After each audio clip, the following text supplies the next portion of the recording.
गुरुजी राधे राधे। क्या हमें भगवान के भरोसे सब कुछ छोड़ देना चाहिए? आज इस कलयुग में कोई भी मनुष्य भक्ति मार्ग पर चलना नहीं चाहता, सब कुछ छोड़ देता है उस परमात्मा के भरोसे। क्या यह सब सही है? कभी कोई उपदेश भी नहीं दिया गया। अब मनमानी सोच करो तो मन है, मन तो कितना गंदा सोचता है, अच्छा ही थोड़ी सोचता है। देखो, जांच करो मन की। मन तो प्रपंची है, क्या क्या सोचता है, कितना गंदा सोचता है। उसकी सोच कोई सत्य है क्या? कहीं भी महापुरुषों द्वारा ऐसा आदेश किया गया हो कि कायर बन के बैठ जाओ भगवान के भरोसे? ऐसा कहीं आप किसी भी ग्रंथ में, किसी भी वाणी में कि महापुरुषों की बात कह रहे हैं? जिसको ज्ञान नहीं, वो कुछ भी बोले, उसकी बात का महत्व नहीं है। तस्मात् शास्त्रम प्रमाणन्ते कार्याकार्यो व्यवस्थित। शास्त्र प्रमाणित वाक्य भगवान कहते हैं, मेरा स्मरण करो और अपने कर्तव्य का पालन करो। पूरे शास्त्रों का सार है कर्तव्य का पालन। आप एक पत्नी हैं, आप एक माँ हैं, आप एक बहन हैं, आप एक बेटी हैं। आपको अपने कर्तव्य का व्यवहार ठीक वैसे ही करना है जैसे आपका संबंध है, और वो कर्तव्य भगवान को समर्पित करना है, नाम जप करना है। भरोसा दृढ़ भगवान का कि भले विपत्ति है, भले दुख है, लेकिन एक दिन सुख सिंधु भगवान कृपा करेंगे, मुझे दुखों से उबारेंगे। कायरता के लिए तो कहीं आदेश नहीं किया गया। अर्जुन कह रहे मैं युद्ध नहीं करूंगा, भगवान कह रहे युद्ध कर, मां मनुष्मर युद्ध से। कब किसने उपदेश किया आपको कि आप कायर बन के बैठ जाओ? ऐसा कभी उपदेश हुआ? और जहां हो रहा हो तो समझ नहीं उसकी ठीक है। कभी ऐसा उपदेश, एक भी प्रसंग, एक भी सत्संग, इतनी सामर्थ्य नहीं आप में कि आप ऐसे बैठ जाओ? अगर बैठ जाओ तो लिख लो, जो तुम नहीं कर सकते वो हो जाएगा। कर तुम अकर तुम अन्यथा कर तुम सर्व समर्था ईश्वरा। पर ऐसा कभी आदेश नहीं हुआ है, ऐसा किसी को नहीं कहा जा सकता, ऐसा कोई नहीं कर सकता। तुम ऐसे बैठ जाओ तो अंदर बंद हो जाएगा क्या सिस्टम? वो कार्य करता रहेगा। तो शरीर से भले ऐसे बैठे हो, पर कार्य तो मन कर रहा है ना। क्रिया रहित हुए कहां? क्रिया रहित तो कैसे? प्रकृति जबरदस्ती, सोच लगेगी, लघु शंका लगेगी, ये क्रियाएं होंगी, भूख लगेगी, प्यास लगेगी, ये क्रियाएं होंगी, तुम रोक पाओगे क्या? तुम्हारे बस की बात ये यहां से उठा के नहीं रख पाओ। अगर हरि का बल ना हो तो इतनी सामर्थ्य नहीं तुम्हारी। तो बस इसीलिए भरोसा उसकी सामर्थ्य का रखो। जो तुम्हें सामर्थ्य मिली, कर्तव्य मिला है, उसको करो और नाम जप करो।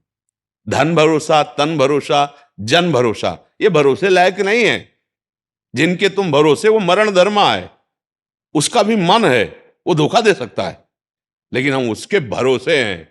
वही हमारा प्रीतम है, वो सर्व सामर्थ्यशाली है और वो सर्वत्र है, सर्वत्र है, सर्वशक्तिमान है, सर्वज्ञ है। इसलिए भरोसा उसका रखो। कर्तव्य अपना जो मिला है आपका वो करो। आप कहीं भी ऐसा उपदेश हुआ हो हाँ, ये तो वैरागी महापुरुषों की बात है कि अब हाथ उठाया और निकल पड़े आपके भरोसे, तो चक्रवर्ती सम्राट का वैभव भी उनको घास लगता है जो ऐसे समर्पित हो गए। हाँ, ब्रह्मा का पद भी उनके लिए तिनके के समान है जो ऐसे हो गए भगवान के, क्योंकि भगवान का परम पद सबसे ऊंचा है, जिसे ब्रह्मा भी नमस्कार करते हैं, और वो उस परम पद का अधिकारी होता है। जो ऐसे भक्ति का आखिरी सूत्र है आत्मसमर्पण। आखिरी है श्रवणम कीर्तनम स्मरणम विष्णुपाद सेवनम अर्चनम बंदनम दास्यम सख्य आत्म निवेदनम। ये छोटी मोटी बात है, पूरा भार रख दिया प्रभु के चरणों में। उनको भी कहते हैं अनन्यस चिंतयन्तो माम। उनको भी कह रहे कि चिंतन मेरा अनन्य होना चाहिए आपका, भरोसा मेरा रखो। योगक्षेमम वहाम्यम, बस कर्मण्य वाधिकारस्ते मां फलेषु कदाचन। केवल कर्म पर अधिकार लग, अपने कर्तव्य को कर, फल की चिंता मत कर, मैं हूं योगक्षेमम वहाम्यम। यह है भरोसा, यह है भरोसा। कायरता भरोसा नहीं है। और अगर आप प्रवृत्ति मार्ग के नहीं, निवृत्ति मार्ग के हैं। एक संत भगवान एक जगह उपदेश कर रहे थे कि यदि भगवान का दृढ़ भरोसा है तो तुम भूखे नहीं रह सकते, तुम दुख में नहीं रह सकते, तुम्हें परमानंद की अनुभूति होगी। तो मलूकदास जी बहुत बड़े सिद्ध संत हुए हैं। वो भी नई अवस्था के, तो बैठे थे, तो उन्होंने कहा बिना किए भगवान दे देगा? जैसे प्रश्न, बिना किए दे देगा? तो उन्होंने देखा, आरत अधिकारी जब पावे गूढ़ तत्व न साधु। अलग अलग एक ही प्रश्न के 100 उपदेश हो सकते हैं अधिकारानुसार, वही प्रश्न है, जैसे एक ही बुखार है पर अलग अलग उसकी दवा। बुखार शब्द में कितने बुखार हैं, ऐसे ही इस प्रश्न में कितनी स्थिति आपकी, कौन से भाव के आप हो। तो देखा ये तो महापुरुष हैं, उन्होंने अपने, तो उनका पक्का भरोसा रखो बिना किए। बोले हम खाए ना तो भगवान खवा देंगे, बोले पक्का खवा देंगे, विश्वास करो। वो उठे, गांव की तरफ चले तो कई बीघे ज्वार का खेत होता है ना, ज्वार लंबी लंबी, उसके बीच में एक बरगद का पेड़ था। उसमें जाकर ऊपर बैठ के देखते हैं भगवान कैसे पवाता है। दृढ़ भरोसा, संत वचन झूठे नहीं होते। पर हमारा प्रश्न है कि क्या बिना किए बिना खाए भगवान खवा देगा? तो पक्का खवा देगा। संत ने कहा देखते हैं उनको। शाम तक बैठे रहे तो उस समय घोड़ों से राजकर्मचारी राजा लोग चलते थे। तो एक राजकुमार अपने निजी अंग सेवियों के साथ ऐसे भ्रमण के लिए निकला था। तो उसको बहुत सुंदर वटवृक्ष दिखाई दिया, बड़ा और सघन छाया। बोला चलो इसके नीचे जो हम लोग भोजन लाए ना बैठ के पाते हैं। सब सोने की थाल, वो तो राजकुमार है ना, तत्काल व्यवस्था की गई, वस्त्र बिछाया गया उनके ऊपर, थाल सब रख, अच्छे अच्छे पदार्थ सब रखे गए। अंगरक्षक खड़े थे। इतने में देखा कुछ घोड़ों की टाप और सुनाई दे रहे। तो उन्होंने देखा तो उनका ये तो 10 लोग हैं। बोले राजकुमार से कहा भागना पड़ेगा क्योंकि 10 लोग आ रहे हैं, हत्या कर देंगे अगर पता चलेगा कि आप राजकुमार, इतने सैनिक हमारे साथ है नहीं। भोजन वहीं, थाल वहीं, भाग गए। और वो 10 ही थे। वो लोग आए, भोजन ने सब देखा। बोले हम समझ गए प्लानिंग क्या थी, ये लोग आएंगे खाएंगे और मर जाएंगे। वो आदमी है यहाँ जिसने भोजन रखा है, हम लोग कोई ऐसे मंदबुद्धि के थोड़ी है, सब जान जाते हैं। आपस में कहे ढूंढो, यहाँ वो है जिसने भोजन रखा है।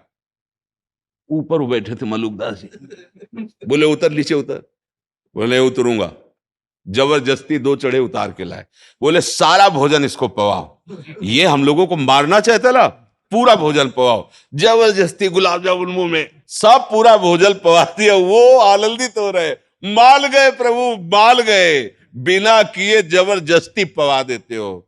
अजगर करे न चाकरी, पंछी करे न काम, दास मलूका कह गए सबके दाता। बहुत बड़े महापुरुष हुए हैं, बहुत बड़े तभी कहा ना कोई छोटी मोटी स्थिति है, पर अपने लोगों को भगवान ने कर्तव्य करने का आदेश किया। सबकी स्थिति थोड़ी है कि भगवान के भरोसे इस तरह पूर्ण आत्मसमर्पण कर दे। तो इसलिए अपने कर्तव्य का अपनी स्थिति के अनुसार पालन करे तो ये स्थिति आ जाती है कि वो देख पाता है कि मैं करता नहीं हूं।